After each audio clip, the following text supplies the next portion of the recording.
Ya está, un segundo. Vale, estamos en ello. Cuando queráis empezamos. Bueno, pues empezamos, si queréis, empezamos ya porque la gente se irá uniendo, ¿no? a esto.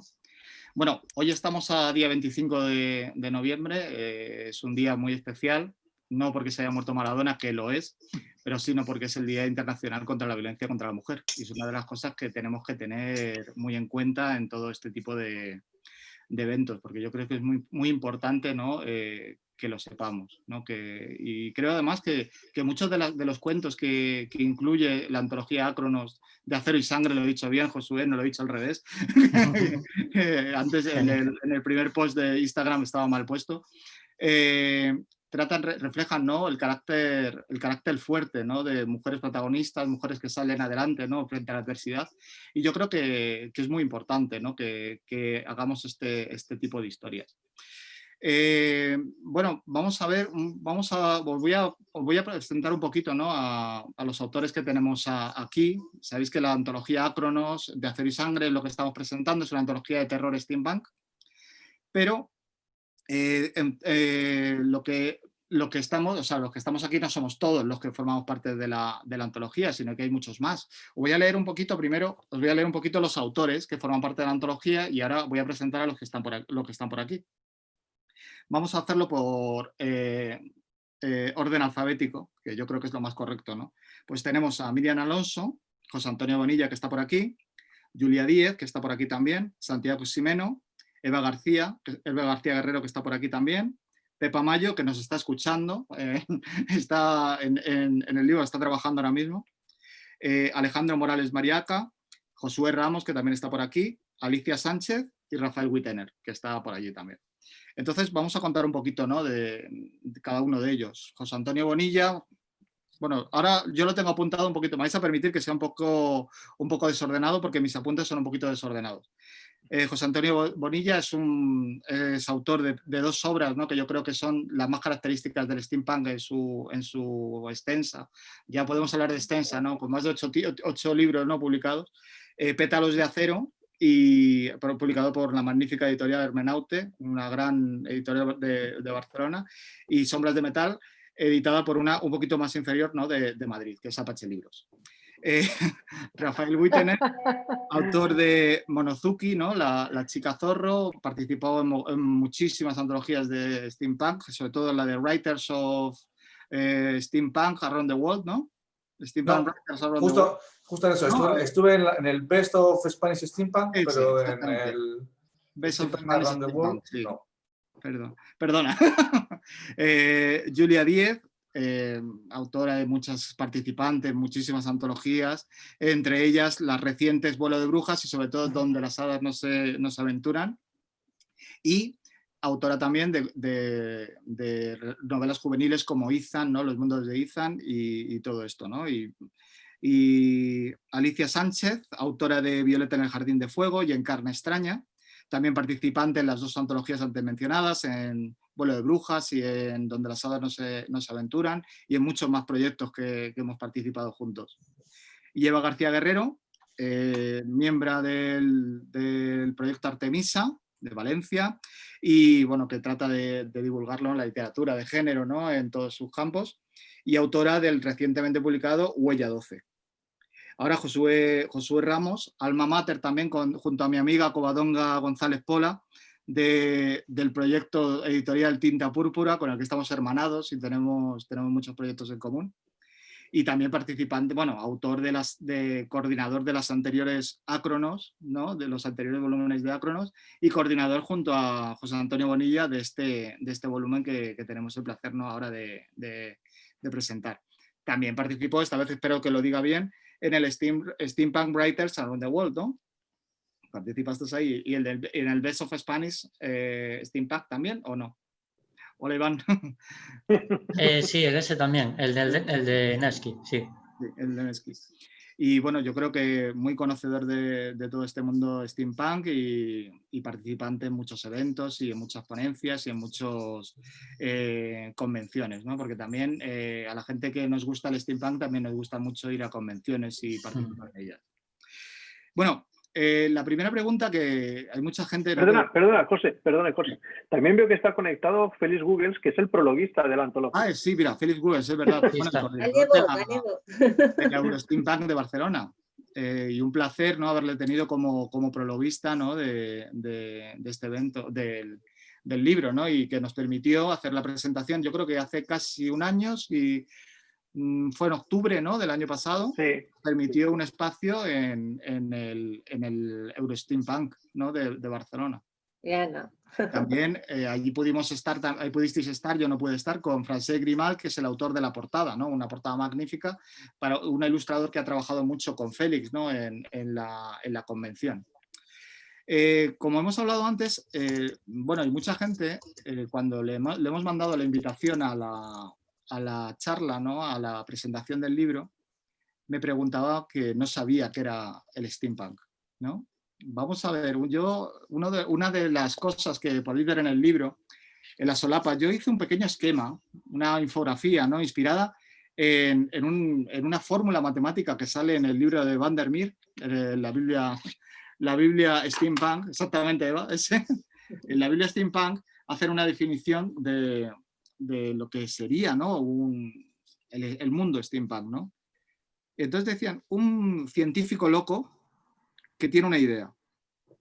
En un mundo ambientado en la época victoriana, con un diseño barroco, en el que crea un vehículo, un mecanismo o una medicina, ¿no? O sea, un vehículo puede ser un dirigible, puede ser un submarino, un mecanismo, puede ser un androide, quizás un reloj que nos ayuda a viajar en el tiempo, o una medicina, quizás nos da la fórmula, ¿no?, de la vida eterna o de la juventud eterna, ¿no? Todo esto con un ingrediente fuertemente político, ¿no? Pero un ingrediente político que puede ser tanto conservador como puede ser revolucionario. Y todo esto lo mezclamos con mucha aventura. Con mucha aventura, mucho dinamismo, ¿no? Y además lo vamos a ambientar en un mundo en el que todo ha surgido a través de la tecnología del vapor. Entonces, para mí, es una de las definiciones que pueden englobar lo que... Mira, ahora mismo lo está poniendo Josué y yo creo que es muy interesante que lo veáis. Un científico loco que tiene una idea, ¿sí?, en un escenario victoriano, una idea con un diseño barroco que puede ser un vehículo, que puede ser un dirigible, un submarino, un aeroplano, una nave espacial, un tren o una máquina del tiempo, o un mecanismo, un androide, un reloj, un fonógrafo, un fonógrafo que quizás pueda ponernos en comunicación, ¿no?, con los fallecidos, con los muertos, o quizás pueda despertar a otra criatura del Averno, ¿no? O una computadora, una protocomputadora, ¿no? Todo con un mecanismo, ¿no?, inspirado en el vapor, ¿no? O una medicina, ¿no?, que pueda hablarnos de una resurrección, o como hacía el doctor Moreau, ¿no?, el mezclar animales con personas y crear unos seres, ¿no?, diferentes, ¿no? O quizás la longevidad, ¿no? Y todo esto con un componente político, ¿no?, que es innegable, ¿no?, que había en la época victoriana. Un componente que puede ser un componente progresista en el que estaba el sufragio universal, ¿no? Podemos poner en valor, ¿no?, los derechos de la mujer, la igualdad, ¿no?, entre razas, que estaba muy en boga en el siglo XIX, siglo XVIII, siglo XIX, o la unión de toda la humanidad, ¿no? El surgimiento del marxismo, el surgimiento de los movimientos políticos igualitarios y todo esto. O quizás esta política puede estar inspirada en una invasión extraterrestre, ¿no? Quizás nos invadan y tengamos que unirnos para luchar contra ellos, como pasó en la Guerra de los Mundos de H.G. Wells, que busca la unión de la humanidad contra un enemigo común, que en este caso son los extraterrestres. O quizás vamos a ver unos científicos locos que tengan una ideología conservadora, en la que lo que busquen es una dictadura, en la que ellos dominen el mundo, o quizás haya una supremacía racial. Y todo esto lo vamos a meter en un envase que esté plagado de aventura, que haya mucho dinamismo. O sea, ¿qué son las aventuras? ¿Qué son todas las aventuras de Rider Haggard, ¿no? Sin ese componente de aventura, de dinamismo, ¿no?, de acción, o todo lo que es las novelas de Julio Verne. ¿Cómo no podemos vivir sin ellas, ¿no? Entonces, para mí ese es mi punto de vista. Entonces yo, como en esto tenemos muchos matices, podemos discutir mucho, si queréis, os propongo, ¿no?, que hagáis vuestra propia definición del steampunk. Entonces, si queréis, bueno, vamos a seguir, si queréis, el orden que tengo yo aquí en pantalla, y entonces vamos a empezar por la izquierda, que está Julia. Si quieres, podemos... Joder. Bueno, me tenía que ir ahora. Bueno, para mí el steampunk. A ver, si hablamos propiamente del steampunk de toda la vida de Dios, vamos a hablar de la época victoriana, evidentemente, entre principios del 1800 hasta principios del 1900. Vamos a hablar de tecnología, pero no vamos a hablar de tecnología que parte de la electricidad, que es la que conocemos todos, ¿no?, sino de una tecnología que parte del vapor, ¿no? Vamos a tener muchos engranajes, vamos a tener mucha maquinaria y mucha imaginación para poder unir precisamente esos engranajes y crear nuestras propias máquinas, cómo solucionaríamos los problemas que hoy en día estamos solucionando con una serie de elementos que nos vienen dados. Sabría, pues computadoras mismo, que antes has hablado, ¿no? ¿Cómo lo haríamos si no tuviéramos electricidad, ¿no? Y todo esto lo unimos a una estética, una estética basada, con una base de la vestimenta victoriana, pero con elementos, mucho cobre, mucho donde tú a nivel médico existen los implantes, existen, bueno, al final es una estética que combina la tecnología con la manera de vestirte, ¿no? Todos esos implantes, bueno, es todo como si cogieras todos esos engranajes y lo pegaras a la piel, ¿no? Y bueno, un poco... Para mí eso es el steampunk. Sí. Bueno, yo creo que has mencionado una cosa que es muy importante, ¿no?, y yo creo que es una de los combates, ¿no?, en el mundo steampunk, que es el estética versus la idea, ¿no?, el logos, ¿no?, versus la estética, ¿no? Entonces yo creo que es muy importante, ¿no?, saber el factor, digamos, vamos a ver, el sufijo punk, ¿no?, quiere decir un poquito como transgresor, ¿no?, que lo utilizaron los ingleses en el propio punk, evidentemente, y también en muchas otras corrientes, ¿no? Es como salirse, ¿no?, de lo corriente, salirse de la línea establecida y transgredir un poquito. Entonces yo creo que es muy importante también la estética, ¿no?, en el mundo steampunk. José Antonio, cuéntanos tú, en tu amplio conocimiento sobre este tema, ¿qué es para ti el steampunk? Bueno, de hecho, me gusta que me hagas esta pregunta.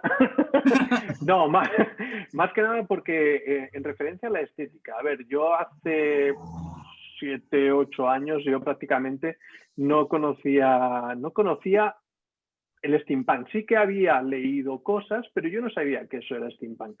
Pero fue cuando por primera vez fui a la Eurosteampunk de Barcelona, que me resultó curioso ese estilo retrofuturista que mezclaba cosas modernas con cosas vintage, con ropas estilo victorianas, con esos engranajes, esos tubos, esas formas extrañas, pero que daban un aspecto muy atractivo y sobre todo permitía imaginar situaciones, imaginar historias. De hecho, a raíz de esa primera Eurosteampunk, yo comencé a investigar qué era el steampunk como tal, y descubrí que había visto películas como la de Wild Wild West, que era steampunk, o que uno de mis autores preferidos, Julio Verne, pues resulta que también estaba bueno, dentro de ese ámbito, se podía considerar dentro de ese ámbito, con el Nautilus en la época victoriana, o H.G. Wells con La máquina del tiempo, incluso películas como El tiempo en sus manos, con esa también máquina del tiempo de H.G. Wells, pero película de los años 50, 60, y resulta que era todo steampunk. A partir de ahí, pues con esa estética, y yo lo que hago muchas veces es mezclarlo con la historia, pues hice mi primera novela steampunk, que fue Pétalos de acero, aquí en la Exposición Universal de Barcelona de 1888. Porque sí que es cierto, como dice Julia, que bueno, el steampunk lo que resultaría sería una forma de ver en que el combustible fósil no se ha utilizado, la electricidad no se ha utilizado, y lo que la preponderancia ha sido la de la máquina de vapor. Pero al final ese subgénero de la ciencia ficción, que es el steampunk, finalmente se ha ido dividiendo en el electric punk, el clock punk, el green punk. Es decir, hay mucho punk suelto, y la verdad es que todos ellos son muy interesantes. La mezcla de historia, aventura y estilo para mí es esencial dentro del steampunk, y bueno, es una de mis formas de ver. Sí, hay una cosa que yo muchas veces he hablado, ¿no?, con gente que forma parte, ¿no?, de asociaciones steampunk y todo esto, y lo que me dicen ellos es que el steampunk es una forma de vida, ¿no? O sea, no es una moda pasajera. Ellos conciben, ¿no?, eso como una forma de vida, ¿no? Yo, curiosamente, una de las ferias hace ya años, estuve en la Feria de Londres, y en uno de los stands más reconocidos, ¿no?, y de las editoriales más grandes de Inglaterra, de repente veo a un señor con un traje victoriano, vestido auténticamente como victoriano, ¿no? Y dije, este tipo está aquí como para atraer a la gente, ¿no?, o para que la gente se haga fotos con él. Pues no, era uno de los directivos de la editorial, ¿sabes? Y era su manera de ser y su manera de vestir y su manera de comportarse, ¿no? Porque aparte de la vestimenta, la imagen externa, él tenía las características de un caballero victoriano, ¿sabes? Entonces creo... De hecho, no sé si es en Nueva Zelanda o en Australia, diría que hay una comunidad steampunk que viven el estilo steampunk, y son pues 400, 500 personas que viven en esa pequeña sociedad de steampunk como tal. Nueva Zelanda. Nueva Zelanda, ¿verdad? Bueno, Rafa, cuéntanos un poquito tú qué opinas, ¿no?, del mundo steampunk. ¿Qué es para ti el steampunk? Pues, a ver, lo que ocurre es que ya después de tanto tiempo, tantas veces que no tengo que responder esta pregunta, yo creo que tengo que decir que yo, más que autor steampunk, soy autor ucrónicos. A mí me ha gustado siempre la historia y fui un gran fan de Julio Verne desde mi más tierna infancia. Entonces, creo que cuando empecé a escribir me gustó eso, me gustó la idea de pensar en el mundo del 19 con inventos increíbles y jugar con eso. Y yo creo que es lo principal que me ha animado a escribir en ese género, a crear ucronías, no tanto que sean steampunk, pero bueno, es verdad que como el 19 es el siglo que más me gusta recrear, pues entro en la categoría con mucha facilidad. Luego tengo la mala suerte de que, salvo una de las antologías steampunk que se ha hecho, siempre me voy más a lo más oscuro. Entonces el punk progresista muy pocas veces lo toco. Creo que hasta que no he escrito Monozuki no se puede decir que haya escrito steampunk optimista. Y de hecho el cuento de Acero y Sangre se nota que optimismo poco, o sea, bastante chungo. Me gusta más, creo que trabajo más sobre el fundamento de pensando en cómo es ese mundo, cómo podría influir el que hubiese algo distinto, cómo funcionaría con un elemento distinto. Aparte que también me tiendo a irme a un sector menos trillado, quizás, que es el de meter la magia y los elementos de pues eso, lo sobrenatural en el relato, que no es tan habitual como meter solamente elementos científicos. Sí. Pero es que me gusta más. Es otra, yo creo que una palabra clave, ¿no?, de que has mencionado, es la ucronía, ¿no? Porque yo creo que el steampunk nos permite crearnos un futuro o unos tiempos imaginados, ¿no?, que pueden servir, ¿no?, o sea, que crean una divergencia en el tiempo, ¿no? Y creo que es uno de los elementos originales, ¿no?, de la literatura steampunk, de la literatura, cine, series de televisión y todo, porque tenemos muchos referentes y muchos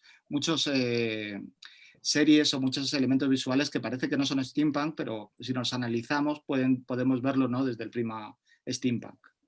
Alicia, Cuéntanos tú qué opinas del steampunk. ¿Qué es para ti, ¿no? el steampunk? Bueno, yo como sabéis, los que me conocéis, vengo del terreno del terror, soy escritora sobre todo de terror y erotismo, y mi conocimiento del steampunk como José fue acudir a la Eurosteamcamp de Barcelona, que creo que todos los habitantes de Barcelona nuestro primer contacto ha sido ese, y me quedé un poco con la idea de que era una estética, una especie de revisión de la estética gótica, y me encantó y bueno, allí me quedé. Cuando José Bonilla me propuso participar en esta antología, estuve investigando un poco más y me di cuenta de que bueno, había un filón inagotable literario dentro del steampunk. Fue entonces cuando entré en contacto desde el punto de vista literario. Entonces me pareció muy interesante, comprobé que sin saberlo había leído libros steampunk clásicos como Frankenstein o toda la obra de Julio Verne. Sí. Y entonces pues me enamoré y el resultado fue el relato de Matera Amantísima que aparece en esta antología. Sí, es curioso, ¿no? Que hemos leído muchísimo, ¿no? En nuestra niñez de libros de Julio Verne. Sobre todo hay una serie, no sé, una serie que a mí de pequeño me encantaba, que evidentemente es Sherlock Holmes de Miyazaki, ¿sabes? La versión, la versión animada. Y era steampunk puro, o sea, la estética que tenía era steampunk y tremenda, ¿no? Y además muy basada en todas las obras de H.G. Wells, de Julio Verne, bueno, de todos los autores, ¿no? De finales del XIX, principios del siglo XX. Y yo creo que es fue muy representativa, ¿no? En mi juventud, vamos. Eva, cuéntanos un poquito, ¿qué es para ti el steampunk? Bueno, ya habéis dicho muchas cosas, pero por destacar alguna otra, pues yo creo que el steampunk, aparte de toda esa estética que nos encanta, a mí, yo soy muy cinematográfica y todas las películas de Sherlock, bueno, me encantan todas. Lo que me gusta es la idea de progreso, ¿no? Que tiene de esa época. Era una sociedad incandescente en la que empezaban a surgir un montón de inventos maravillosos, las exposiciones universales, ¿no? Y todo ello hacía que la sociedad, quitando toda la parte, claro, que no salen o que sale menos de miseria y tal, fuera una sociedad que miraba el futuro con un optimismo en la ciencia, ¿no? En la tecnología, y eso le da a las historias un sentido de la maravilla casi propio del sci-fi también, ¿sabes? De la ciencia ficción, porque puedes trabajar con eso y crear estímulos y sensaciones muy, muy, muy maravillosas. Me gusta también el retrofuturismo, porque eso te da la posibilidad de escribir dimensiones paralelas a la realidad y eso hace que la fantasía se pueda desbordar, puedas contar casi lo que quieras, ¿no? Y los artefactos, me encantan los artefactos steampunk, porque les puedes dar cualquier uso, cualquier potencialidad. Yo lo disfruté muchísimo en mi relato, que es muy cinematográfico, sí. Y puedes darle magia, que también es muy bonito. Y también me gusta mucho la idea romántica del pasado que tiene el steampunk, ¿no? O sea, esas damas, esos caballeros y todo, todo ese mundo de vestimenta, de las casas victorianas, de las mansiones, puedes irte del terror a la aventura. Y yo creo que pues eso, tiene mucha potencialidad el steampunk. Sí, yo creo que es una época, ¿no? En la que estaba todo por descubrir, se estaban haciendo muchos avances, ¿no? Pero también fue una época de contrastes, ¿no? O sea, el racismo imperante, ¿no? Las clases sociales, todo esto, ¿no? Pero claro, nosotros nos quedamos con lo bonito, ¿no? Digamos, ¿no? Y lo que nos gusta, pero también hay que saber que era una época muy, muy dolosa, ¿no? Para bueno, la gente. En esta antología, como es de Acero y Sangre, no somos muy optimistas tampoco. Claro. retratamos muy bien la parte oscura también. Sí. Bueno, Josué, cuéntanos un poquito qué es para ti el steampunk o qué definición le das tú al steampunk. Yo estoy muy de acuerdo con todo lo que habéis dicho. De hecho, no sé si se notaba que llevo un rato asintiendo a todo lo que oigo. Lo que me encanta del steampunk es lo que habéis dicho, ¿no? De repente te dicen que tiene un nombre, algo que te gusta desde que eres un crío. El Julio Verne de Disney, que nos encantaba, resulta que ahora nos dicen que es steampunk, esa serie que dices también de Sherlock Holmes. Sin embargo, esa parte estética al final, sobre todo para un escritor, nos acaba traicionando porque nos perdemos en la estética y la historia también es importante. A mí me gusta mucho la parte, la revisión de la historia. En una ocasión me dijeron que el steampunk es estar plantado en el presente, echar un ojo al futuro, pero tener el retrovisor hacia el pasado. A mí me gusta mucho esa definición, porque tú estás aquí, en el siglo XXI, primeros del siglo XXI, y estás escribiendo anticipación o escribes sobre el futuro, pero lo haces mirando lo que has dejado atrás, y la historia realmente es eso, de dónde venimos para saber a dónde vamos. La época en la que está ambientado el steampunk, esa época victoriana, como acabas de comentar tú también, se deja atrás la superstición y la magia, se empieza a confiar en la ciencia, se busca explorar el mundo para que no quede ningún hueco sin explorar, y todo eso es muy romántico. Y son cosas que nos encantan y es una época también de libertades, empezaba a haber más libertades. Ahora también estamos en una época de más libertades, también vemos un reflejo ahí. Me gusta el reflejo que podemos ver y también ver qué cosas se han hecho bien, qué cosas no se han hecho tan bien, qué errores seguimos cometiendo y utilizar eso como autores que somos de anticipación para, en lugar de dar un mazazo en la mesa directamente diciendo estáis haciendo esto mal, hacerlo como una suerte de metáfora. Vamos a mirar cómo se hizo en el pasado y, uy, a lo mejor el lector se da cuenta de que hay ciertas similitudes. Me gusta mucho esa parte, sobre todo más punk que Steam, que podamos hacer un poco más de crítica sobre el mundo que nos rodea, pero tomando como prisma el mundo del pasado. Es curioso eso que has dicho, porque curiosamente creo que era en Cuarto Milenio, en el programa de Iker Jiménez, sacaron unas imágenes sobre cómo habían vivido la gripe mal llamada, como, bueno, ya nos hemos hartado de que no se llama gripe española, pero bueno, la gripe española de los años 20 del siglo pasado. Y curiosamente las medidas que tomaban eran prácticamente las que estamos tomando ahora, ¿sabes? O sea, mascarillas, distanciamiento, confinamiento, no hemos avanzado prácticamente nada, ¿no? Y también te digo que esas imágenes son muy steampunk, ¿no? Tienen una estética muy característica, ¿no? De finales del siglo XIX, principios del siglo XX, y también dan mucho miedo, ¿no? Porque quizás una de las cosas que al ver una fotografía antigua nos da como un poquito de pavor, ¿no? De inquietud, ¿no? Aunque ese sentimiento a veces nos guste o nos deje de gustar, ¿no? Pero bueno. Bueno, quiero soltaros un poquito la pregunta, no vamos a ser tan fixistas, sino que podéis intervenir cuando queráis, sobre la relación, ¿no? Entre el steampunk, el ambiente steampunk y el terror, ¿no? Que es el tema central, ¿no? de nuestra antología. Yo creo que es una de las cosas que distinguen, ¿no? a esta antología de otras, porque yo creo que es una de las primeras antologías de steampunk de terror, básicamente, ¿no? Porque antes eran todas muy, podíamos hablarnos de aventura, podíamos hablarnos de otro tipo de temática, pero vosotros os habéis centrado en el terror. Y yo creo que es un acierto, ¿no? Entonces, ¿cómo veis esta influencia, ¿no? del steampunk en el terror?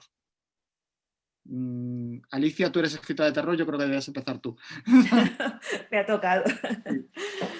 Bueno, yo creo que casa muy bien, creo que es un maridaje excepcional, por lo que hablábamos. El steampunk tiene una vertiente muy oscura, una vertiente muy inquietante. Dice Félix Google en el prólogo de esta antología que el terror es una de las emociones más primarias. Entonces yo creo que juntas ese sentimiento, esa emoción con el aspecto más histórico, estético del steampunk y creo que te puede resultar un resultado fantástico. Y creo que esta antología lo demuestra, ese ambiente oscuro, ese ambiente turbio, esa a veces negatividad que decía Eva, que todos hemos confluido un poco en ir a esta parte más oscura. Creo que ha funcionado muy bien y que funciona. Yo hace tiempo presenté un libro con Gallego y Rey y les pregunté, era un libro sobre la historia de España, ¿no? Entonces les pregunté que cuál era la mejor época, ¿no? En qué época les hubiera gustado vivir, ¿no? de la historia de España. Y sin dudarlo me dijeron que en esta, porque la otra les daba mucho miedo.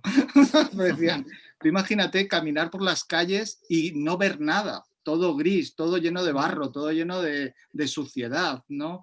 El no saber si a lo mejor en tu propia casa te vas a morir de frío, ¿sabes? Porque no hay calefacción, o a lo mejor vas a morir al revés, vas a morir quemado, ¿no? Por culpa de la calefacción, ¿no?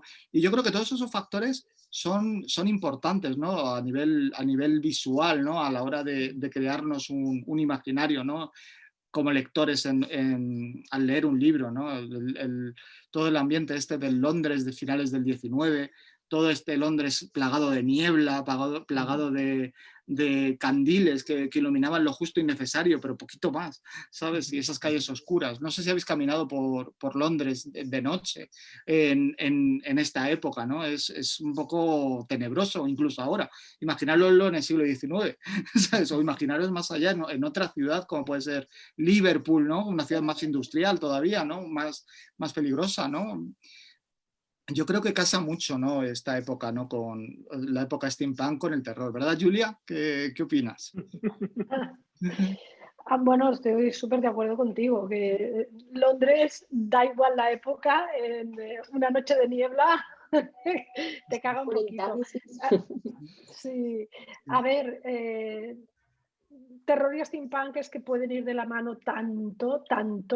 Sí, yo me imagino ese Whitechapel en una esquina con un señor con un elemento que no tiene por qué ser un cochido, puede ser algún inventillo que haya hecho por ahí y no sé, yo creo que el terror en realidad lo puedes adecuar a cualquier estilo que tú escribas, ¿no? Lo que pasa que el steampunk te da una serie de elementos que tú puedes trabajar y los puedes hacer tuyos dentro de la historia, como yo he hecho en mi caso, que luego supongo que ya hablaremos, para darle ese plus, ¿no? Yo creo que tiene ese plus de todo ese tipo de tecnología que además, como bien ha dicho Alicia, puede ser realmente oscura.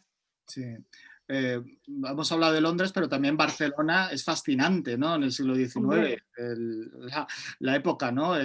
Tú lo sabes muy bien, José Antonio, toda la época de Barcelona, yo creo que tuvo que ser tremendo, ¿no? O sea, como a nivel literario.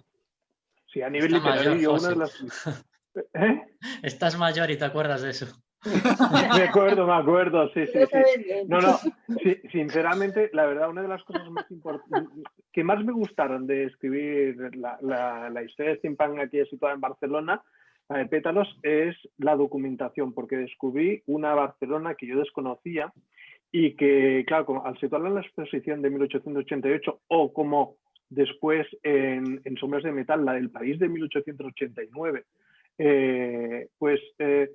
lo interesante es que incluso había unas revistas que se llamaban La Exposición, que veías que en aquella época realmente, ahora estamos muy acostumbrados a los anuncios en la televisión, las nuevas teles, las nuevas cámaras, tal, pero antes no existía nada de eso, no existía prácticamente la radio, no existía nada. Entonces las exposiciones universales eran una especie de aparador científico y tecnológico para todas las personas. Entonces, que una exposición universal se estableciera en tu ciudad era abrirte al mundo. Abrirte al mundo, pero también abrirte a un nuevo mundo, el mundo futuro. Entonces, si eso, en el caso de Pétalos, era más aventura, o en el caso de Sombras de Metal, ya hay un poquito más por los autómatas. Sí, no hemos hablado todavía de autómatas, pero los autómatas, que por ejemplo en Barcelona se pueden todavía visitar, en Montjuïc y tal, es como las muñecas de porcelana. Las muñecas de porcelana dan un poco de yuyu. Pues los autómatas tienen un no sé qué sé yo, que también, si te los imaginas una situación, como dices tú, en Londres de noche, oyes unos chirridos y vienen un autómata, tienes una historia. Sí. Pues lo mismo, ¿no? Estas cosas. Es el tema de la curva inquietante, ¿no? La curva, contra más se parecen los robots a nosotros, más rechazo nos provocan, ¿no? Rafa, tú que eres un gran seguidor del cine y todo esto, ¿cómo ves, ¿no?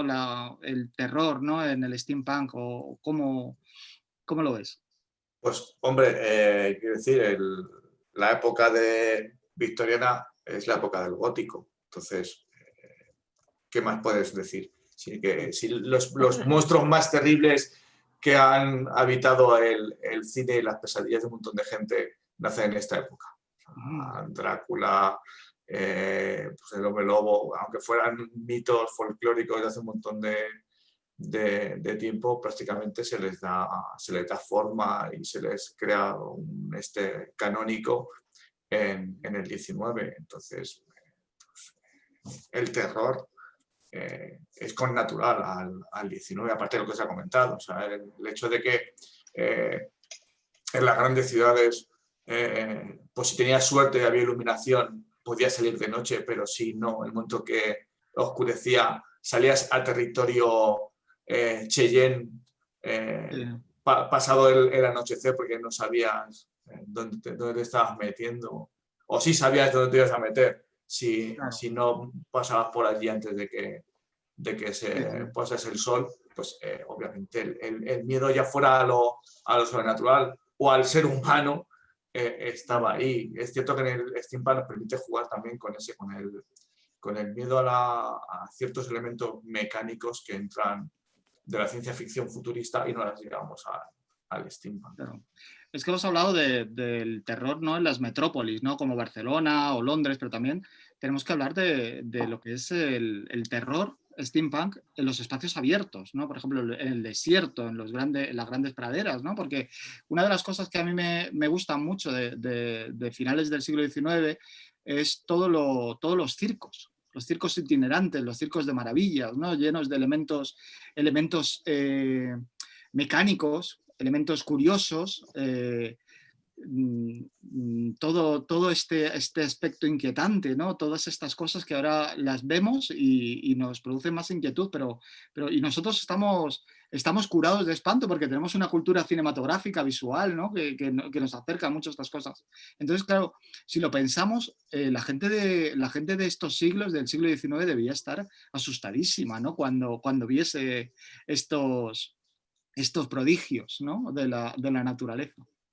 Josué, si hemos hablado de Londres, Barcelona, pues en Galicia ya tenía que ser tremendo, ¿no?, el terror, ¿no?, del siglo XIX. Estaba yo pensando en eso, porque el terror en el mundo rural y en esa época también tenía que ser alucinante. Ya cuando nuestros padres o nuestros abuelos nos cuentan cosas que se ven en Galicia, que a verlas las hay,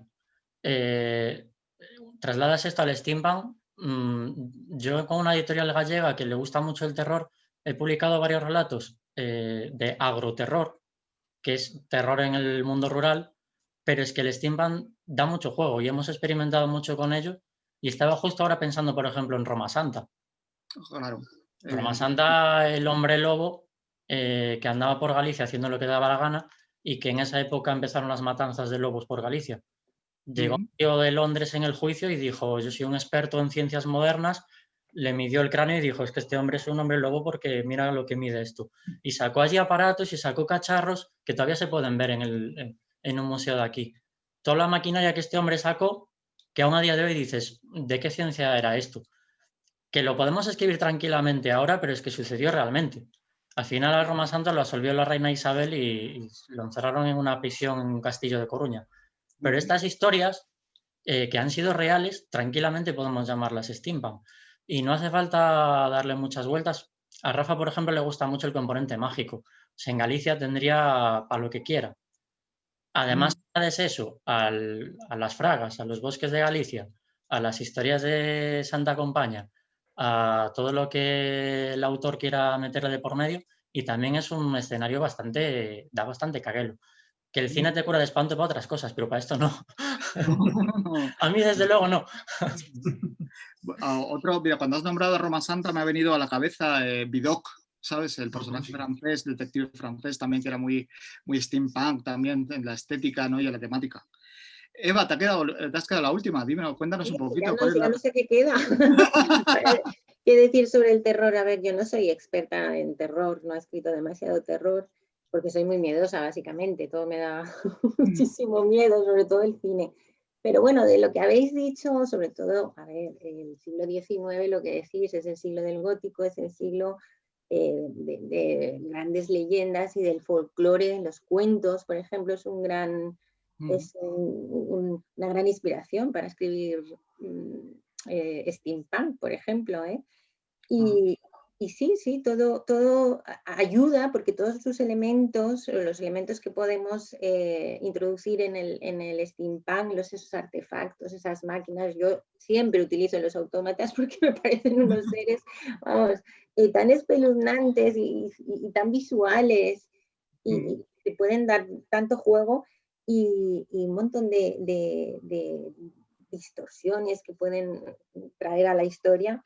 Y sí, el terror puede unirse a cualquier época, a cualquier género, pero casa muy bien con el steampunk.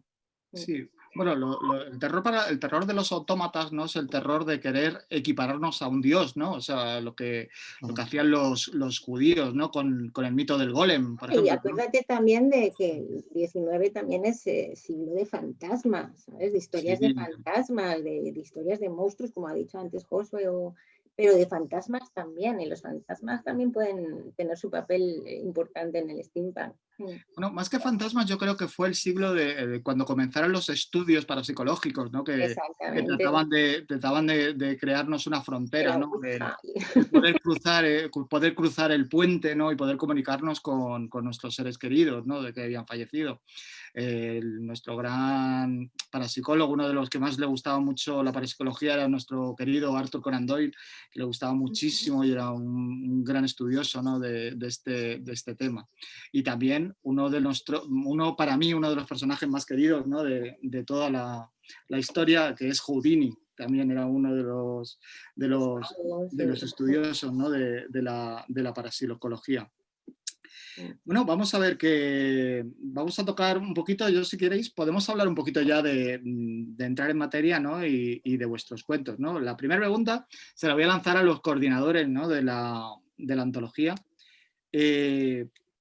¿Qué es Acronos? Contarnos un poquito la historia de Acronos, porque han sido varios volúmenes, y bueno, y qué pretendíais, ¿no? con esto, cómo surgió la antología y todo esto.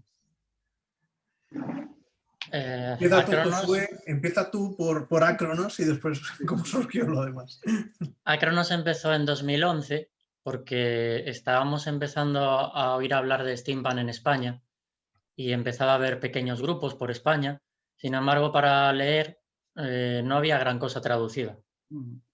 Y un par de mataos que no sabíamos mucho de libros, sabíamos poco de escribir y menos de coordinar, y dijimos, pues si no hay ninguna antología en español, hacemos nosotros. Y nos juntamos con gente, y yo siempre recuerdo que hice una convocatoria, yo no tenía ni idea de cómo se hacía, hice una convocatoria y el primer correo o el segundo que recibí uno fue de Rafa y otro fue de Eduardo Vaquerizo. ¿Puedo participar? Y yo pensando en mi casa, que si Edu Vaquerizo me dice si puede participar. Claro, se notaba que había ganas. Y yo a Rafa, por ejemplo, lo tenía, y lo sigo teniendo, pero lo tenía aquí arriba. Para mí Rafa era el tío que escribió esa novela que es de lo poco steampunk que hay en España. Entonces, en ese momento nos dio un subidón enorme. Y vimos que la antología que iba a tener recorrido, porque era algo que se estaba demandando. Siempre digo que no hicimos nada especial, solo estuvimos en el momento justo cuando tocaba y estábamos preparando una antología. Y conseguimos una editorial enseguida. En aquel momento, en la preventa, se agotó la tirada entera y a partir de ahí pues ya fue una locura. Ir avanzando cada año nos pedían una antología nueva y nos pedían un tema distinto. Entonces fuimos avanzando hasta que la editorial no dio más. Literalmente no dio más porque nos quedamos sin ella, cerró. Pero es que Acronos era un proyecto que nos gustaba tanto y teníamos todavía tantas ideas en mente que le dije a José, oye, nos hemos quedado tú y yo con unos relatos aquí sueltos, ¿qué hacemos con esto? Y esto fue también, no sé si fue una tarde, una noche, que también surgió así. Pues vamos a hacer una antología, venga, tú te animas, venga, sí, tira. Y lo mismo, pues nos juntamos unos cuantos y salió. Y lo curioso que queríamos hacer, hablamos de terror ya de primeras. Sí, pero de nos salió... De hecho, tengo que decir que es un poco, también un poco idea de Pepa Mayo, si nos está escuchando por ello nos escuchará, porque en una Eurosteamcon anterior, la del año pasado, no la anterior. Ella había presentado junto con Josué también una de cuentos para niños, me parece, steampunk. Es de libros, el devorador de libros. Ella el devorador de libros, pero Sí, tenían otra también con cazador, creo. Sí. Y ella, Pepa me dijo aquel día, dice, oye, ¿y si hacemos una antología de terror? O me gustaría hacer un relato de terror steampunk y tal, y ahí quedó. Pero entonces, pues lo que decía Josué tenía un relato por ahí que le quedó perdido, yo tenía otro por ahí y le dije, oye, ¿por qué no recuperamos la idea de hacer, pues es una antología de terror? Porque en el mundo anglosajón sí que existe lo que se llama el Gothic Punk, ¿vale? Pues es lo que estábamos diciendo, es decir, la literatura steampunk de terror que tiene ese subgénero Gothic Punk, ¿no? Pero aquí en España yo pensaba que sería la primera y Óscar Navas, el día de la presentación en el Steamcon, dice, nosotros hicimos una con calabazas en el trastero que fue la primera. Digo, Óscar, tienes razón. A ver, y si tienes razón, tienes razón. Pero es de las pocas que hay, antología de terror. Y bueno, lo que hicimos pues simplemente fue, ya teníamos un grupo, en apenas una tarde, noche, ya teníamos el grupo formado. Y lo más interesante o lo más que yo considero de esta antología es que resultó muy fácil hacerla. Es decir, todos, tanto escritores como escritores, fueron súper rápidos, súper eficientes, y es que además no nos repetimos en nada y la coordinación fue muy light, es decir, cada uno hizo lo que quiso y lo chulo es que cada relato pues pasa en un ambiente o en un lugar diferente y toma el terror de una forma distinta. Y eso es lo que hace, pues, además visitas diferentes países, Praga, el desierto, Londres, lógicamente, etcétera, de todo. Y eso es lo que más nos gustó. Y después, lógicamente, la edición de Apache, que para mí es muy chula, muy chula. Bueno, incluso sale Extremadura también, hay un relato que estaba viendo. Extremadura con Miriam Alonso, sí. Muy curioso. Y bueno, ¿y la selección de autores, cómo la hicisteis? ¿Hicisteis convocatoria o tirasteis de amigos o cómo? En este caso hablamos con Josué, pero lo que hicimos, fue darle un nuevo giro de timón, por decirlo, a Acronos, que era como unas antologías en las que había unos invitados, unos autores invitados, y después había relatos que se hacía en plan como una especie de concurso, en los mejores. Aquí decidimos hacerlo ya a tiro fijo, también porque nos pareció una buena idea, y segundo porque nuestra intención era presentarla al Eurosteamcon del año siguiente. Entonces también teníamos que ir, pues eso, ya con las bases asentadas para la antología. Y la verdad es que yo, no sé, Josué, yo creo que también está de acuerdo conmigo, pero la antología la consideramos está muy bien y con una calidad muy buena. Sí, muy buena. Además lo que acabas de decir, que el componente multicultural no lo hemos pedido en ningún momento. No. Y cuando lo leímos dijimos, ostras, es que esto abarca mucho, es terror, pero por ejemplo el Acronos 3 se pedía que fuese multicultural, que la gente fuese a otros países.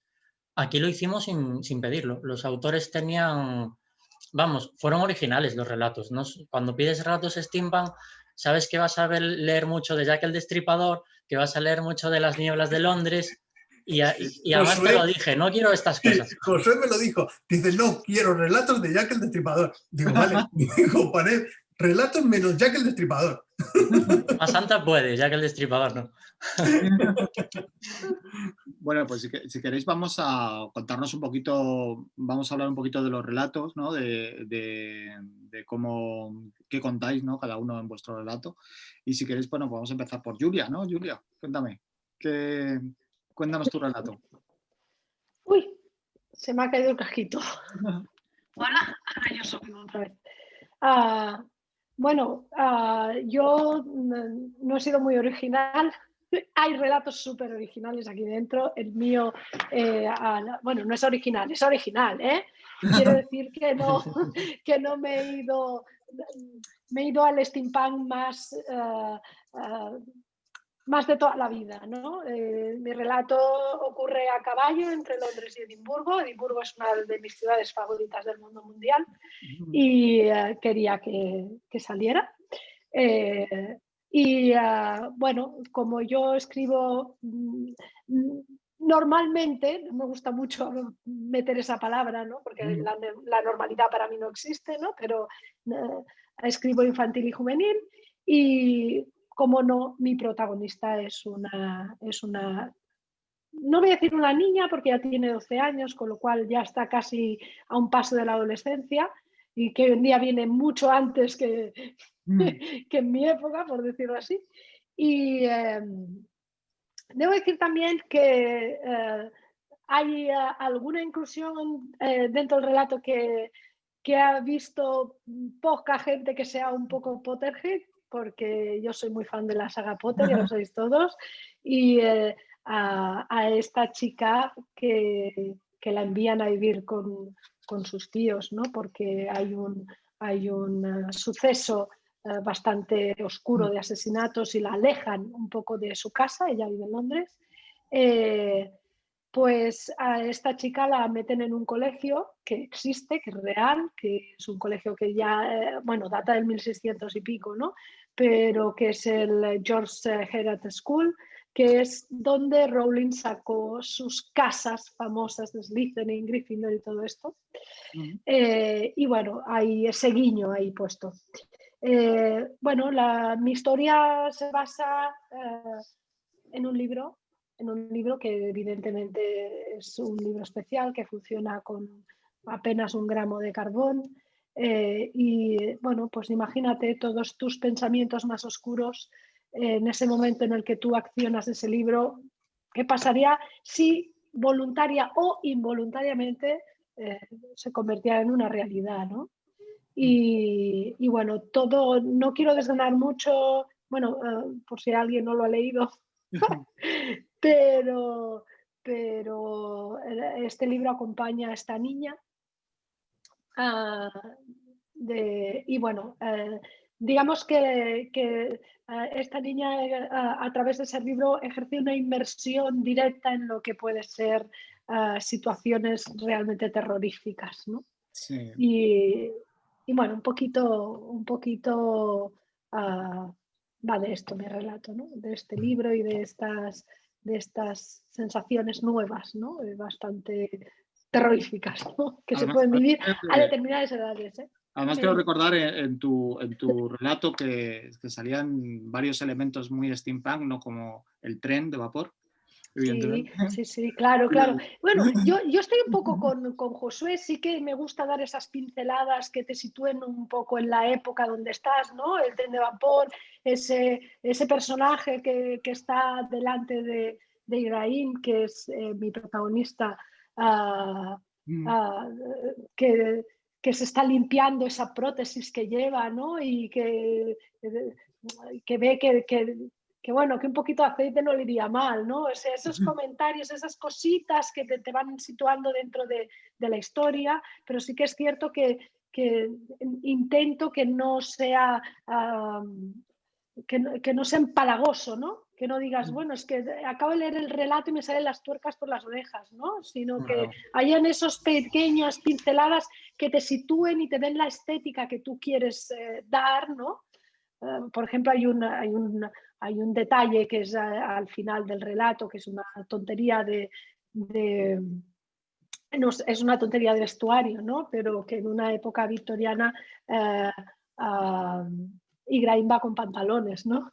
Que es un guiño, ¿no? Aquello... pero sí, hay ciertos detalles durante todo el relato, son pinceladas, ¿no? Que te sitúan ahí. Muy bien. Rafa, tú planteaste el libro, el relato en el oeste, ¿no? Una cosa extraña, ¿no? Que me sorprendió mucho cuando lo leí, ¿no? Entonces, cuéntanos un poquito tu relato. Bueno, el relato se puede decir que es mi segunda incursión en el oeste, porque mi primera Cronos, mi primera participación en la primera Cronos ya era una historia en América, en el oeste. Y para esta convocatoria lo que pasa es que no tenía nada escrito, nada preparado, nada que pudiera decir, bueno, pues me va a encajar algo por este lado. Y lo que hice fue recuperar una vieja idea de un relato que básicamente era una familia muy turbia y algo que pasaba con su casa. Había algo en su casa. Entonces, toda esa idea, no sé por qué, me llevó a La Bruja y me llevó a la historia de este vaquero que es un forajido y que llega a una parada de posta y allí descubre que hay alguien conocido con el que hace mucho tiempo que no tiene trato y al que encuentra muy cambiado.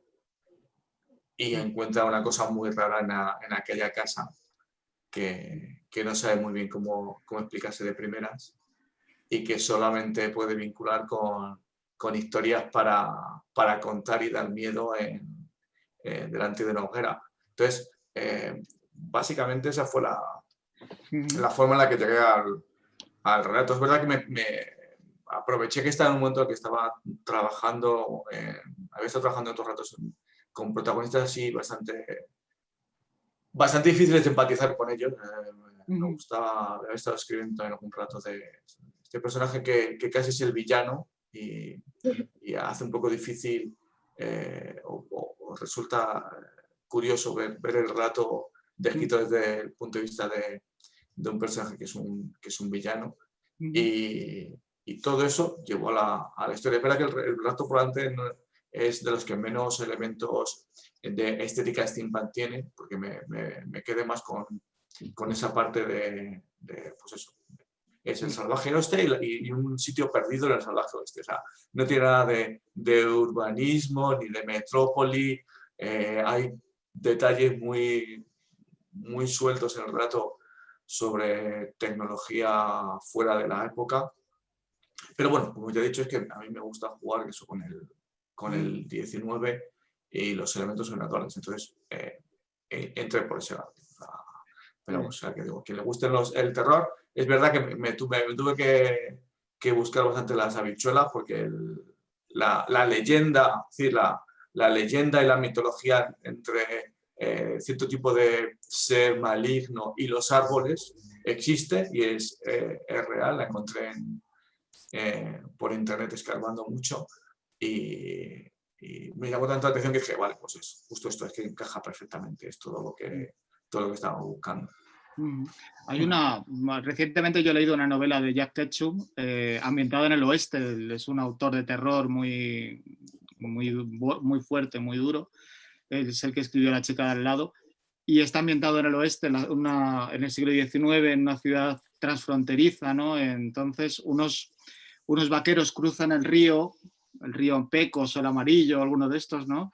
Y entran en contacto con un culto con un culto mexicano antiguo, y es azteca, y es una novela de terror tremenda y ambientada en el oeste, ¿sabes? Y además con ciertos elementos de steampunk, pero que el autor no ahonda en ellos, ¿sabes? Sino que se centra más en lo que es el terror. Entonces es un punto de vista muy interesante. Yo creo que el oeste es uno de los western, a mí me apasionan, ¿sabes?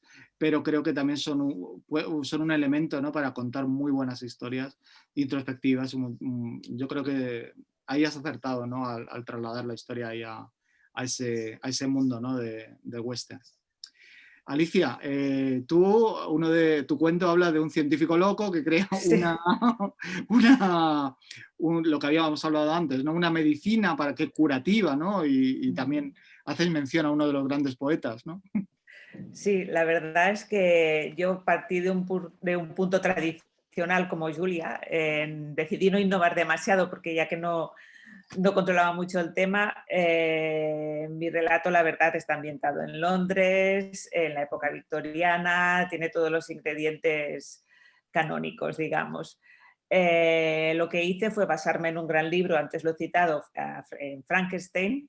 Lo agité un poco como una coctelera y después me salieron los mismos ingredientes pero todos revueltos, ¿no? Entonces tengo una protagonista que es femenina, Es una mujer que ha tenido 3 hijos y los ha perdido los 3 a edades muy tempranas. En esa época también había una mortalidad infantil horrible, ¿no? Y entonces está evidentemente muy enfadada con Dios y decide plantarle cara a Dios, a la religión. Un poco voy a la versión, el título original de Frankenstein es Frankenstein o el moderno Prometeo. Prometeo es ese titán que desafió a los dioses robándoles el fuego y siempre se ha relacionado un poco con la lucha entre la religión y la ciencia, ¿no? Entonces esta señora decide romper con la religión y para ello se pone en contacto con un científico loco, como tú bien decías, Sí. que es seguidor del galvanismo, que el galvanismo es muy steampunk, que es la ciencia que demuestra la capacidad de la electricidad para provocar contracciones en músculos de organismos vivos o muertos, ¿no? Entonces, pues bueno, ya no explico más, pero ya nos podemos imaginar cómo logra resarcirse esta señora de su aciago destino, ¿no? Y como tú dices, hay un poeta, más bien la mujer de ese poeta, Sí. que evidentemente ya sabemos cuál es, en ningún momento la cito porque tampoco quiero que quede muy evidente, pero ya sabemos, me basé en su vida también, en su biografía para explicar un poco la historia. Y es un relato, no tiene mucha aventura, es más bien de corte intimista, pero dime. Terrorífico, digo, con la... Terrorífico, sí, la porque resurrección. claro, es la historia de Frankenstein, pero quizá aplicada a niños, que es un poco como que nos pone los pelos de punta. Pero bueno, me lo pasé muy bien escribiéndola y tiene un final feliz, de alguna manera. La señora consigue sus objetivos, o sea que creo que es gratificante. Eva, tú rindes culto al cine en tu relato, ¿no? Con androides, cámaras, actores. Sí, Fíjate, te voy a decir una cosa que me recordó mucho a un episodio de Futurama. Es que Sí, siempre soy de meter muchas cosas. sí, el que había un actor robótico que era muy famoso y tal. Cuéntanos un poquito del relato. Bueno, el relato se encuadra en el steampunk clásico por el escenario que es en Escocia, ¿no? En las tierras altas, muy victoriano, porque transcurre en una mansión, pero también transcurre en una realidad alternativa en la que el uso de autómatas, pues eso, decíamos del steampunk está muy generalizado y las mujeres desempeñan en mi relato los trabajos más importantes, ¿no? Yo creo que esa parte que decías del progresista, aquí sí que la enfoco, es un alegato feminista contado un poco al revés, ¿no? Las mujeres son las poderosas y básicamente es una historia de fantasmas, de monstruos, de demonios y pues un poco de suspense sobrenatural. Y el argumento pues sería una directora de cine famosa, del fantástico, que recibe el insólito encargo de filmar una película en una mansión en las tierras altas y lo que le extraña de todo es que se la encarga un hombre. Claro, los hombres no se dedicaban a escribir ni a producir, porque no solían tener peculio propio, ¿no? Pero ella lee el guión, le fascina y decide ir allá y probar suerte. Pero lo que le convence del todo es que este hombre, Horace Baratheon, le asegura que es poseedor de un cinematográfico, de un mítico, una cámara cinematográfica perdida, el Chronophenopticon, es una cámara capaz de lograr efectos especiales sobrenaturales, y aquí me lo pasé muy bien porque pude jugar con las cosas que más me gustan, que es jugar con el tiempo en los relatos. Metí también por ahí a Nietzsche, creo que Frederick, que se llama el mayordomo, y su eterno retorno. Utilicé la estructura del guión para contar un poco su filosofía del tiempo. Y bueno, un poco es una estructura de tiempo dentro del tiempo, con mucho, he intentado darle todo el terror del que soy capaz y con una escenografía muy cinematográfica del terror, con monstruos a los que le salen de ojos rojos y a los que le salen cables y Claro. cámaras que hacen cosas increíbles y extraordinarias. Sí. Ahora que hablas del tiempo, yo creo que uno de los hitos, ¿no? de la última temporada del Ministerio del Tiempo fue que nos dejó a todos boca abiertos en una aparición del anacronópete, ¿no? Fue una de las cosas que nos dejó boquiabiertos y con el pie cambiado, ¿no? Me he venido a la cabeza por el palabra ese que has utilizado, ¿no? Es que estuve buscando el palabra adrede porque me parecía que las palabras son importantes en el steampunk y sobre Sí, todo por supuesto. llamarles a los artefactos con nombres así que lo digan todo y que sean sonoros y potentes, ¿no? Y claro. pues, no, un opticón, pues, bueno, para los amigos pero no. No, pero tiene sentido, ¿no? Sí, sí, sí, no. Sí. Y Josué, contigo viajamos a Rusia, ¿no? Con unos soldados. Cuéntanos un poquito. Sí, mi relato está ambientado en lo más al norte posible y ahí hay un asentamiento científico ruso. Parece un episodio de Expediente X, más o menos. Viene siendo algo así. Pero es que no puedo contar gran cosa, porque si te digo de qué va, se descubre el pastel. El asunto es que mandan un enviado del gobierno allí, el zar envía a uno de sus hombres porque ha pasado algo extraño, están pasando cosas raras, y él cuando llega se da cuenta de que los soldados se están comportando de una forma que no le acaba de gustar. Hay algo raro en esa gente. Es ese rollo de que no hay nada malo, pero la gente se comporta de forma extraña. Llegas a un sitio en el que hay 3 personas que llevan solas mucho tiempo, encerradas, aisladas, llegas de nuevas y te encuentras con que hay algo en el ambiente que no te gusta. Es un episodio de Expediente X o también tiene mucho de estas películas de serie B que veíamos en los 50, de que vas al Ártico y ahí hay escondido algo que no deberías haber sacado. No A mí precisamente me pareció una mezcla entre Miguel Strogoff y La Cosa. La cosa. Algo así. Sí, es una... es lo que me gustó. Y los personajes, bueno, ahí recluidos, ¿no?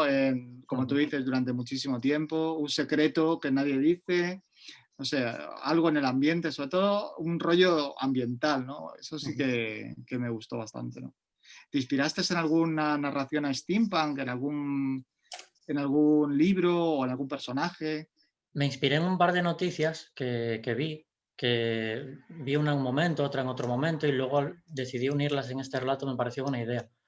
Una de ellas era lo que está pasando ahora en esa zona, en el norte, que es posible que se pueda empezar a excavar para buscar petróleo.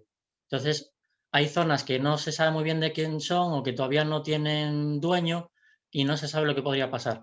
Ambiente eso en esa época. ¿Qué pasa si llega a Rusia y dice, chanto mi bandera aquí? Es que además en el relato lo cuento así. Dejan una banderita pequeñita ahí en el fondo y dicen, esto es nuestro. Y esos hombres están ahí simplemente para vigilar que no vengan otros a quitárselo. Cuando Rusia lo necesite lo usará, pero mientras tanto que no venga nadie. Y la otra noticia, que ya es decir mucho, ya es desvelar demasiado, la otra noticia es que vi que hay ciertas criaturas marinas que se supone, o hay ciertos indicios de que están en algunos lugares formando ciudades, trabajando juntos y formando ciudades y casi con un desarrollo casi humano. Entonces me pareció alucinante llevar esta historia ahí. Por un lado está Rusia como imperio que te da miedo enfrentarte a ellos, que dice, esto es nuestro, pero resulta que ya hay alguien ahí que dice, no, esto es nuestro. Claro. De ahí parte el relato. Sí, bueno, hay una película, una adaptación de Juan Piquer Simón del Viaje al centro de la Tierra, en la que cuando llegan al fondo hay una civilización tremenda y muy fantástica. A mí también me apasionan, ¿no? esos protomundos. Luego también, ahora estaba recordando otra historia del siglo XIX, es que no me acuerdo el libro que era, lo diré, en el que había una sociedad secreta que estaba debajo de nosotros, que estaban buscando el fin del mundo. Pero ahora mismo no recuerdo, era la raza, no me acuerdo, pero vamos, habla de lo mismo, de una subcultura que subyace en las profundidades. Mira, ahora con José Antonio quería comentaros una cosa y leerlo, ¿no? Así en casualidad, porque habéis dicho que no íbamos a hablar de Jack el Destripador, que habéis dado como línea. Yo saco Jack el Destripador. Y en la primera línea pone, desde los sádicos asesinatos de Jack, ¿sabes? La torre del relojero. autómatas, relojeros, Ahí montadores. se la quise colar y se la colé. O sea, porque digo, hombre, ya que hay que hablar, aunque sea de referencia, Sí, de claro. pasada. Yo he hablado de Jack Sí, Whitechapel. sí. Pero además en este relato, en La Torre del Relojero, me sirve de referencia porque desde que lo que pasó en Jack no había aparecido un personaje como el relojero, que es una especie de asesino de masas, habla un poco del terrorismo en la época, en una época de los anarquistas y tal, y es un individuo que va poniendo bombas en Londres, sí que empieza en Londres, pero al final el relato se desarrolla en otro punto que ahora comentaré, y sí que quería hacer un poco de homenaje también a Julio Verne, como uno de mis escritores favoritos. De hecho, uno de los profesores es el profesor Aronnax, que es el profesor también que sale en 20.000 leguas de viaje submarino. También hago referencia a Mycroft, el hermano de Sherlock, y Sherlock Holmes también sale un segundo, porque Mycroft... pero son como referencias, pinceladas. Entonces, la idea de la historia es que que hay un asesino, pero que un asesino que ha secuestrado al futuro heredero al trono de Inglaterra, el hijo de la reina Isabel, a uno de los hijos de la reina Isabel, y lo tiene en una trampa mecánica que por tiempo, y la única forma de parar esa máquina es un código que tiene ese relojero, pero el relojero en un tiroteo con la policía cae en coma. Y entonces la historia, para no desvelar demasiado, pero algo sí, es que, bueno, pues existe un profesor que tiene el profesor Aronnax, que un periodista conoce y que tiene un aparato que se llama el resonador. Y el resonador lo que permite es... Otro palabra. También un poco en el resonador es la segunda parte de Reanimator. Son cosas del resonador, el resonator.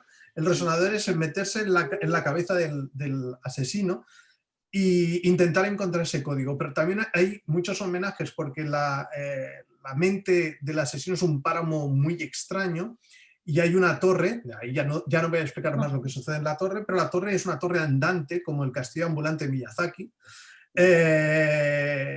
Y bueno, pues pasan una serie de cosas, es un poco entre el terror de la mente de un asesino, por qué es el asesino así, y ese terror físico que uno de los protagonistas, un policía que se introduce en esa mente para buscar el código, pues va padeciendo, ¿no?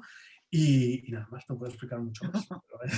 Bueno, vamos a aprovechar que está Félix, que ya se ha podido conectar con nosotros. Encantado de conocerte, no nos conocemos personalmente, pero espero que pronto nos conozcamos. Félix, ¿qué es para ti el steampunk? Vamos a ver si puede... Micrófono. Abajo a la izquierda. Ahora. Ahora ya está, Félix. Ya está, Félix. No está. No lo oímos. Porque Ahora no. sí. No te oímos, Félix. Qué raro. No nos puede... No. Vaya, lo sentimos. Lo tendrá que explicar en otra ocasión. Félix es el alma mater, ¿no? del Eurosteampunk de Barcelona, y además tuvimos el honor, ¿no?, de que participase en la antología como prologuista.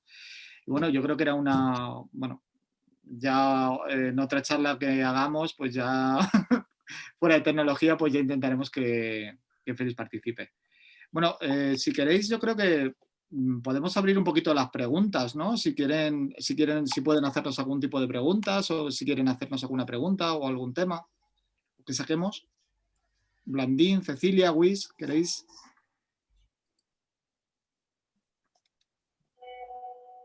No sé si hay. ¿Habéis oído algo? No, nada. Están ahí calladitos. ¿Queréis aportar algún tema, alguna cosa que no hayamos tocado? O A ver, hola, soy Wiz, ¿vale? No pongo la cámara porque se corta mi señal, que mi wifi es un poco fea. O sea, tengo muy pocos datos, ¿vale? O sea, megas. Y nada, deciros que me ha parecido muy interesante porque yo el steampunk no lo había tocado, entonces no sé, creo que me ha servido mucho para aprender escuchando a todos, ¿vale? No tengo preguntas, no tengo, os he escuchado todo y me ha parecido muy interesante, muy genial. Así Además, que eso. Ana, tú vives en una ciudad muy, muy steampunk, tío, como es Zaragoza. Zaragoza. ¿Verdad? Sí, Zaragoza, total. Sí, con la niebla, da mucho juego. Sí, y muy terrorífica también. Sí, por eso. Así que nada, eso. Comentaros que me ha gustado mucho la charla, ha sido muy interesante. Vale. Pues nada, sin más, una tarde fría de invierno, yo creo que ha sido que hemos disfrutado mucho hablando de este tema que nos apasiona a todos. Y bueno, pues nada, aquí tenéis el libro, si queréis lo podéis adquirir en nuestra página web o en cualquier librería. Yo os recomiendo también que veáis mucho la plataforma todostuslibros.com, que habla un poquito de librerías de cercanía y ahí podéis intentar adquirir a Cronos. Y si también queréis, pues en la web de la propia editorial os lo podemos enviar. Así que nada, muchísimas gracias por escucharnos y muchísimas gracias Félix, a vosotros. Félix, no ha podido ser. Oh.